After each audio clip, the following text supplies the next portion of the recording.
stress. It's not the stress that we all have in our daily lives. It is the stress in English, which means the emphasis given to certain syllables in words. It is produced with a longer, louder, and a higher pitched sound than unstressed sound.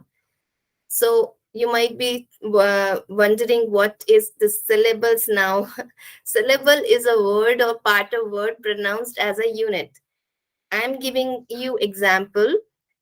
Before that, let me tell you stress is of two types: word stress and sentence stress. And with the help of example, now let me just help you tell the syllable and the stress.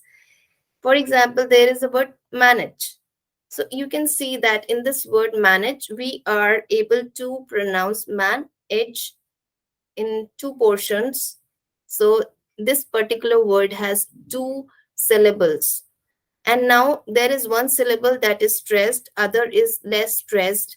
So it is creating a kind of difference. So we are using stress in this word so as to create a rhythm, which we will study in the next slide. So let me pronounce this word correctly. Manage. Manage. The next word is product. So product. So here the duck part is less stressed. Similarly, you can practice all of them, speaking all of them. And there is a rule in English that in the nouns, the syllables, when they break it into two syllables, the first one, it is less stressed, while the second one is, first one is less more stressed and second one is less stressed, whereas in the words the opposite happens. So there is a rule with the help of which you can learn to pronounce the verbs and the nouns correctly. And then let's talk about this property. Here the property. So it has two syllables again, where the pro is stressed and the perty is less stressed. So this is how, and there are some words like position. In this, there are three syllables, position, and in the C part is stressed. So this is how do we learn to, grab the knowledge of stress, where should we stress. There is a comprehensive study of all the words that one needs to do and practice. I am in this session, I'm just giving you a gist of what needs to be practiced and how to go about it.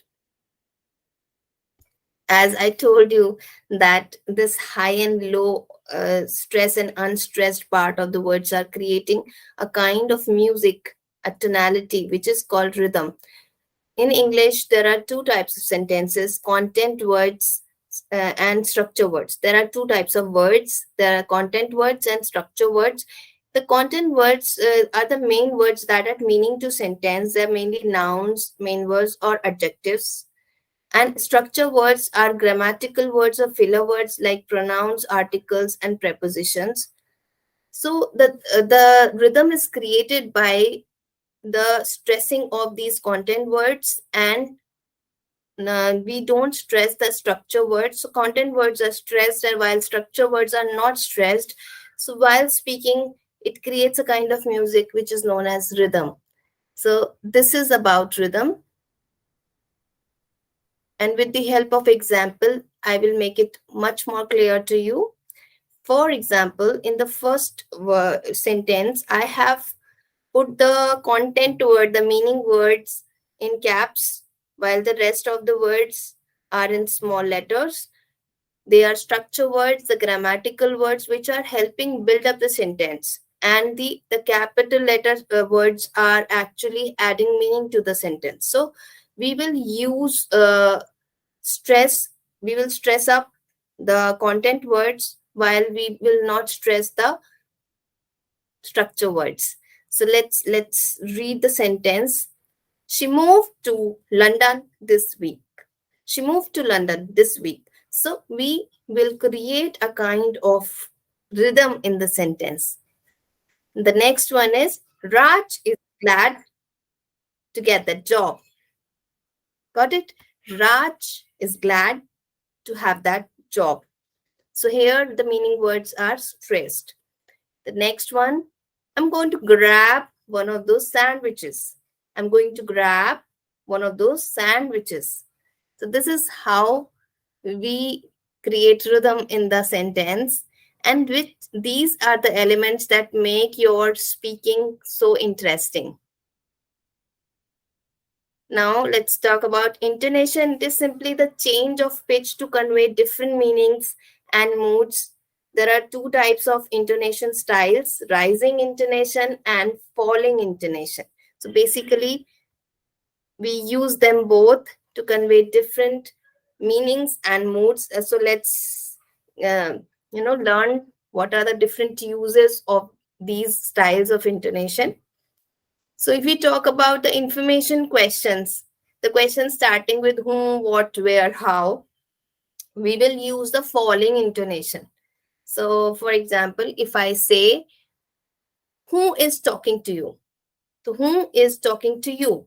So we'll begin with the lower pitch and we'll get to the higher note. And this is how we are going to use falling intonation in the information questions. One more example. Where are you? Where are you? Okay.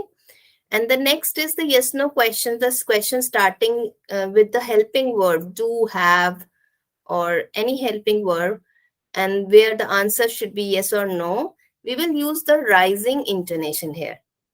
So how we will use it? Let me give you an example. Do you have notebook? Do you have a notebook? So here we will start with lower and we will get to high. And the next is statements. For statements, we will use falling intonation. For example, he lives in the house on the corner. It's over there. He lives in the house on the corner. It's over there.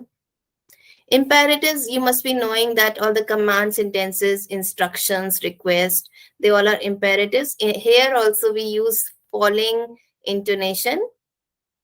Falling intonation, it's falling. Sit down. Put it on the table. Got it? And the next one is question tags. So they show less certainty. Question tags are like, did you do that task? Don't you? So don't you will use rising intonation. Now, if we talk about the list, rising and falling, rising and falling. So here you will use the mixed version, and how we will use it. You need a pen, a pencil, and some paper. You need a pen and some pencil and some paper. You need a pen, a pencil, and some paper. So yeah, this is how we use intonation to make our conversations very interesting, appealing, and we add music to the sentences called as rhythm.